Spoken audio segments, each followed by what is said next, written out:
नमस्ते बच्चों, राज हिंदी क्लासेस में आप सभी का स्वागत है। आज हम करने जा रहे हैं कक्षा 7 के पाठ 3 हिमालय की बेटियां। ये पाठ हम पहले पढ़ चुके हैं और आज हम इसके प्रश्न उत्तर करेंगे। तो चलिए शुरू करते हैं। पहला प्रश्न है आपके सामने, लेख से नदियों को माँ मानने की जो परंपरा है वो हमारे यहाँ काफ़ी पुरानी है, लेकिन लेखक नागार्जुन उन्हें और किन रूपों में देखते हैं। यानी माँ के रूप में तो हम नदियों को देखते आई हैं, लेकिन नागार्जुन इन्हें और किस रूप में देखते हैं, हमें ये बताना है। पाठ में साफ साफ दिया हुआ है कि लेखक नागार्जुन नदियों को माँ के अलावा प्रेयसी, बहन और बेटियों के रूप में भी देखते हैं। इसके बाद देखिए प्रश्न नंबर 2, सिंधु और ब्रह्मपुत्र, जो सिंधु नदी है और जो ब्रह्मपुत्र नदी है उसकी क्या क्या विशेषताएं बताई गई है। तो सिंधु और ब्रह्मपुत्र हिमालय की ऐसी दो नदियां हैं जिनका ऐतिहासिक, प्राकृतिक और भौगोलिक दृष्टि से, यानी ऐतिहासिक इतिहास से संबंधित, प्राकृतिक और भौगोलिक यानी कि हमारी पृथ्वी से संबंधित बहुत महत्व है।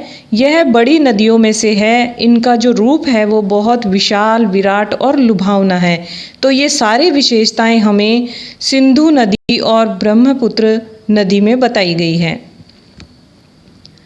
तीसरा प्रश्न आपके सामने है, काका कालेलकर ने नदियों को लोक माता क्यों कहा है। बहुत ही महत्वपूर्ण प्रश्न है।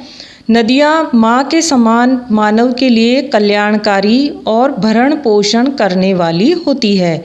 माता के समान पूजनीय होती है और पवित्र होती है और कल्याणकारी होती है। यानी कि वो हमेशा जिस प्रकार से माँ अपने पुत्र का कल्याण चाहती है, उसी प्रकार से ये जो नदियाँ हैं ये भी हमेशा मानव का कल्याण चाहती है और मानव के हित में ही हमेशा बहती रहती है। अतः काका कालेलकर ने नदियों को माँ के समान विशेषताएं होने के कारण उन्हें लोक माता कहा है। तो इस प्रकार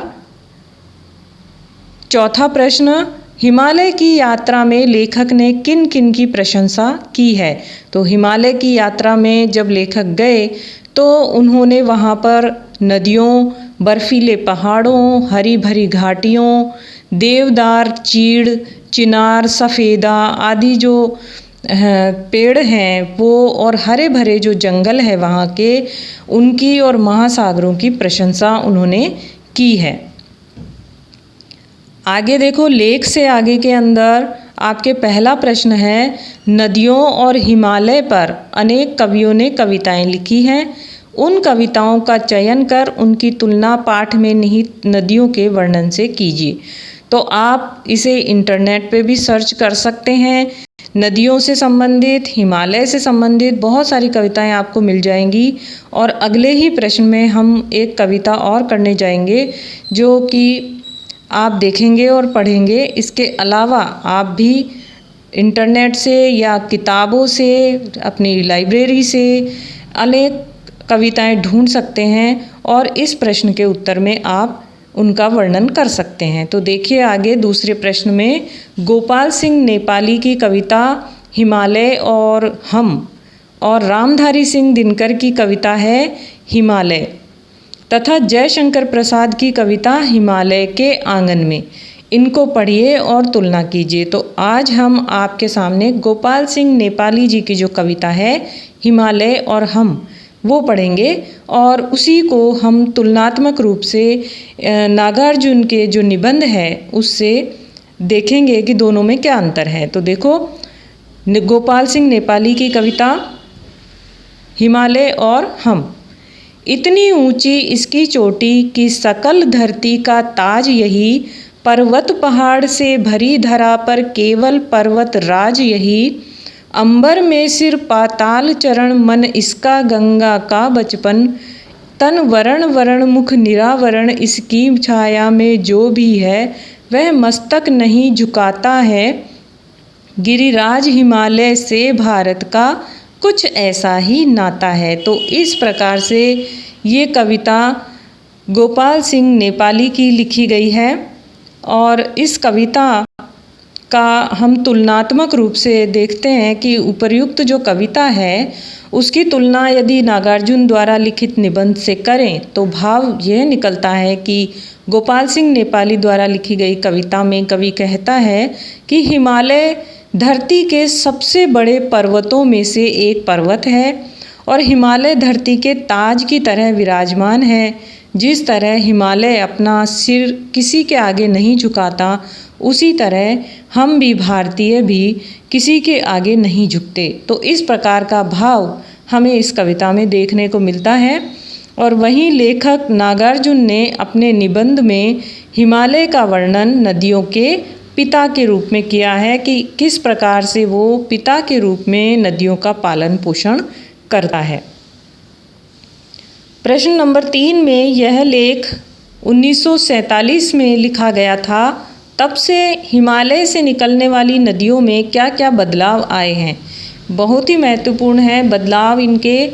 1947 के बाद से आज तक उसी प्रकार हिमालय से नदियां बह रही है जैसे पहले बहती थी, किंतु अंतर क्या आया? अंतर ये आया कि नदियों में निरंतर प्रदूषण बढ़ता जा रहा है और नदियों में शहरों की गंदगी भी मिल जाती है और औद्योगिकरण के कारण नदियां अपना मूल रूप खो चुकी हैं।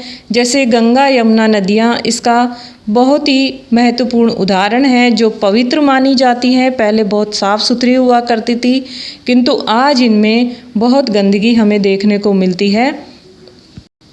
आगे देखें, अनुमान और कल्पना में आपका पहला प्रश्न, लेखक ने हिमालय से निकलने वाली नदियों को ममता भरी आँखों से देखते हुए उन्हें हिमालय की बेटियां कहा है।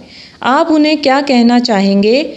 नदियों की सुरक्षा के लिए कौन कौन से कार्य हो रहे हैं और जानकारी प्राप्त करना है और अपना सुझाव देना है। तो इसमें देखिए 2-3 प्रश्न एक साथ समाहित किए गए हैं। तो आप उन्हें क्या कहना चाहेंगे? तो लेखक ने नदियों को हिमालय की बेटियां कहा है क्योंकि सभी नदियां हिमालय से निकलती हैं और वहीं उसका जन्म स्थल है। सभी नदियों से मतलब है कि बड़ी बड़ी महत्वपूर्ण सभी नदियां हिमालय से निकलती हैं, ठीक है, वही उसका जन्म स्थल है। लेकिन हम नदियों को माँ के समान मानते हैं क्योंकि यह हमारी प्यास बुझाती है और खेतों में अन्न उपजाती है, जिससे कि हमारा जीवन चलता है। इसीलिए इसे हम माँ के रूप में देखना चाहेंगे। और अब हम देखते हैं आगे कि नदियों की सुरक्षा के लिए क्या क्या कार्य हो रहे हैं। तो नदियों की सुरक्षा के लिए हमारे देश में कई योजनाएं बनाई जाती हैं, किंतु वह अपर्याप्त हैं। अपर्याप्त क्यों हैं? क्योंकि सतही स्तर पर वो सारे काम नहीं हो पाते ईमानदारी से जो कि होने चाहिए। इसलिए नदियों के जल को प्रदूषण से बचाना और जल के कटाव को रोकना, नदी की सफाई की उचित व्यवस्था करना और उनमें कचरा फेंकने पर रोक लगाना, कल कारखानों से निकलने वाली दूषित पदार्थों पर रोक लगाना इत्यादि योजनाएं सरकार को बनानी चाहिए और इसमें जन सहयोग भी होना चाहिए, क्योंकि केवल सरकार के करने से कुछ नहीं होता। जब तक उस कार्य में हमारी जन सहयोग की, हमारे लोगों की, हमारे देश के जन की जब तक की सहयोग भावना नहीं होगी तब तक कुछ नहीं हो सकता। तो इसी से नदियों की पवित्रता वापस लाने में सफलता प्राप्त की जा सकती है। तो देखिए आगे भाषा की बात देखेंगे हम। अब प्रश्न 1 में तुलनात्मक प्रयोग या समानता, यानी कि 2 इसमें वाक्य दिए गए हैं जिसमें तुलना बताई गई है। जब 2 समान चीज़ों की हम गुणों की आपस में तुलना करते हैं तो उसे समानता करना कहते हैं। उसमें कुछ शब्दों का प्रयोग किया जाता है जिससे कि हमें पता चलता है कि समानता बताई जा रही है। देखिए पहला है, संभ्रांत महिला की भांति वे प्रतीत होती थी। की भांति शब्द से हमें पता चला कि यहाँ पे तुलना की गई है, समानता बताई गई है।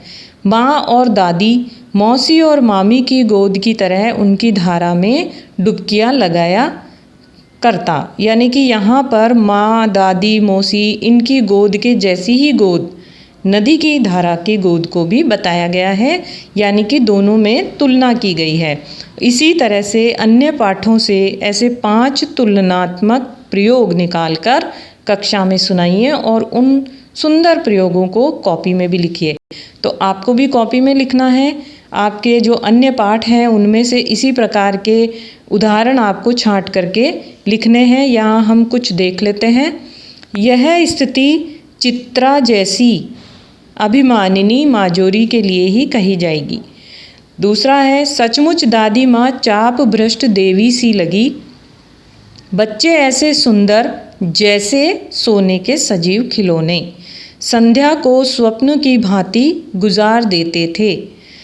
उन्होंने संदूक खोलकर एक चमकती सी चीज़ निकाली। तो देखिए मैंने जो यहाँ आपके नीचे जो लाइन खींची है, जैसी, चित्रा जैसी, भ्रष्ट देवी सी, जैसे, भांति, सी, ये शब्द ऐसे हैं जो हमें बताते हैं कि दो चीज़ों के बीच में हम तुलना कर रहे हैं। तो इसी प्रकार के वाक्य आप अपनी पुस्तक से और भी बहुत सारे निकाल सकते हैं। प्रश्न 2 है, निर्जीव वस्तुओं को मानव संबंधी नाम देने से निर्जीव वस्तुएं भी मानव की तरह जीवित हो उठती है। देखिए हमारी जो हिंदी साहित्य में बहुत सारी कविताएं ऐसी हैं जिसमें निर्जीव वस्तुओं को भी एकदम सजीव मानव की तरह साकार बताया गया है और उनको पढ़ने में हमें बड़ा आनंद मिलता है। तो लेखक ने इस पाठ में भी कई स्थानों पर ऐसे प्रयोग किए हैं, जैसे कि परंतु इस बार जब मैं हिमालय के कंधे पर चढ़ा तो वह कुछ और रूप में सामने थी। तो देखिए हिमालय का कंधा, तो कोई मनुष्य का जिस तरह से कंधा होता है उसी तरह से लेखक ने भी यहाँ पर हिमालय का कंधा बताया है। काका कालेलकर ने नदियों को लोक माता कहा है, यानी कि माता के समान बताया है। तो पाठ से भी इसी तरह के हमें और उदाहरण ढूंढ करके लिखने हैं। जैसे बूढ़े हिमालय की गोद में, तो बूढ़े क्या है? बूढ़ा हिमालय, हिमालय कभी बूढ़ा होता है क्या? नहीं।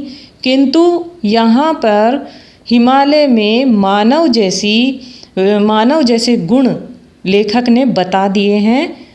इसी तरह से हम जब हिंदी साहित्य में मानवीकरण अलंकार पढ़ते हैं तो वो उसमें भी सब यही सब होता है। आगे बड़ी कक्षाओं में आप ज़रूर पढ़ेंगे। तो बूढ़े हिमालय की गोद में बच्चियां बनकर यह कैसे खेला करती है, संभ्रांत महिला की भांति प्रतीत होती थी। हिमालय को ससुर और समुद्र को उसका दामाद कहने में कुछ भी इज्जत नहीं होती है। बूढ़ा हिमालय अपनी इन बेटियों के लिए कितना सिर धुनता होगा। तो इस प्रकार से मानव के सारे क्रियाकलाप निर्जीव वस्तुओं में लेखक ने दिखाने का प्रयास किया है ताकि हमारा पाठ बहुत ही मनोरंजक हो सके।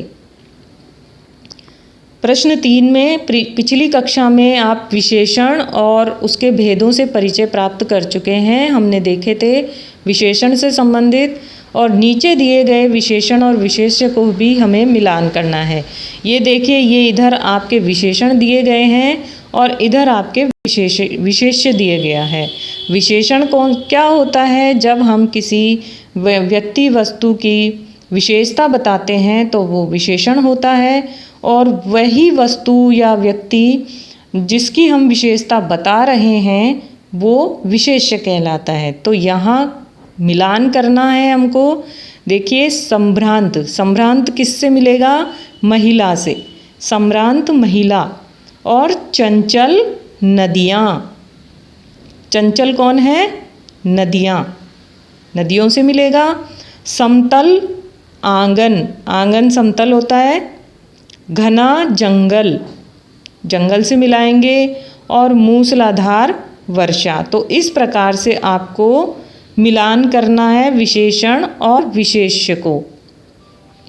आगे देखिए प्रश्न नंबर 4, द्वंद्व समास के दोनों पद प्रधान होते हैं। इस समास में और शब्द का लोप हो जाता है, जैसे राजा रानी, राजा और रानी। द्वंद्व समास है जिसका अर्थ है राजा और रानी। पाठ में कई स्थानों पर द्वंद्व समासों का प्रयोग किया गया है। इन्हें खोजकर वर्णमाला क्रम में लिखिए। तो इसी प्रकार से आपको द्वंद्व समास के बहुत सारे उदाहरण मिल जाएंगे हमारे समास वाले वीडियो में। उसके अलावा यहाँ देखो हम थोड़ा सा उदाहरण देख लेते हैं। छोटी बड़ी यानी छोटी और बड़ी, दुबली पतली, दुबली और पतली, भाव भंगिमा, भाव और भंगी। तो इस प्रकार से भाव भंगिमा भी बनता है। तो इस प्रकार आपके द्वंद्व समास आपके सामने। समास का वीडियो आप ज़रूर देखना, उसमें आपको समास के सारे भेदों के बारे में बहुत अच्छे से समझाया गया है, जिससे कि आपको आगे किसी प्रकार की कोई परेशानी नहीं आएगी। तो पांचवा प्रश्न आपके सामने, नदी को उल्टा लिखने से क्या बनता है? दिन, जिसका अर्थ होता है, देखो नदी को उल्टा लिखेंगे, इस दिन का मतलब तो होता है दिन हमारा, लेकिन ये दीन है, ये वाला बड़ा, नदी में बड़ी ई की मात्रा आती है तो यहाँ भी हम बड़ी ई की मात्रा ही लगाएंगे, तो यहाँ पर बनेगा दीन, और दीन का मतलब होता है गरीब। आप भी 5 ऐसे शब्द लिखिए जिसे उल्टा लिखने पर सार्थक शब्द बन जाए। प्रत्येक शब्द के आगे संज्ञा का नाम भी लिखना है। तो देखिए जल्दी से हम इसके कुछ उदाहरण देख लेते हैं। नदी का बना दीन, जिसमें दीन का मतलब होता है गरीब, और गरीब यानी भाववाचक संज्ञा। या राम का हम उल्टा करें तो हो जाएगा मरा, और ये जो मरा है ये भी है भाववाचक संज्ञा। धारा का उल्टा हो जाएगा राधा, और राधा क्योंकि नाम है इसलिए व्यक्तिवाचक संज्ञा। नव का बनेगा वन, और वन का मतलब होता है जंगल, तो यहाँ बन जाएगा जातिवाचक संज्ञा। नमी का उल्टा होगा मीन, और मीन का मतलब मछली यानी कि जातिवाचक संज्ञा। शान का उल्टा होगा नशा, और नशा जो है वो भाववाचक संज्ञा है। तो इस प्रकार से ये उदाहरण आपके सामने है। छठा प्रश्न है, समय के साथ भाषा बदलती है और शब्द बदलते हैं और उनके रूप भी बदल जाते हैं। जैसे जो बेतवा नदी थी उसका नाम वेत्रवदी नदी था और अब उसे बेतवा नदी कहा गया। इसी प्रकार से और भी कई नदियों के नाम आपके इस प्रश्न में आए हैं, सतलुज, रोपड़, झेलम, चिनाब और अजमेर जैसे। तो इनके हमें प्राचीन नाम भी बताने हैं। तो सतलुज नदी का जो है वो प्राचीन नाम है शतद्रुम। क्या नाम है? शतद्रुम। आप इसके मात्राओं का बिल्कुल ध्यान रखिएगा। रोपड़ का पुराना नाम है रूपपुर, और झेलम का पुराना नाम है वितस्ता। चिनाव को प्राचीन समय में विपाशा कहा जाता था, चिनाव नदी का नाम है जो विपाशा कहा जाता था। और अजमेर शहर को अजय मेरू कहा जाता था, और बनारस को वाराणसी कहा जाता था, जिसे हम आज भी वाराणसी भी कहते हैं और बनारस भी कहते हैं। तो इस प्रकार आपके जो तीसरे पाठ है उसकी भाषा की बात के प्रश्न भी यहाँ समाप्त हो जाते हैं। ये जो वीडियो है इससे आपको सभी प्रश्न के उत्तर अच्छे से समझ में आ गए होंगे। आप 2 बार ज़रूर देखना, आपको याद हो जाएंगे। यदि वीडियो पसंद आया तो लाइक करें, शेयर करें और चैनल को सब्सक्राइब करें।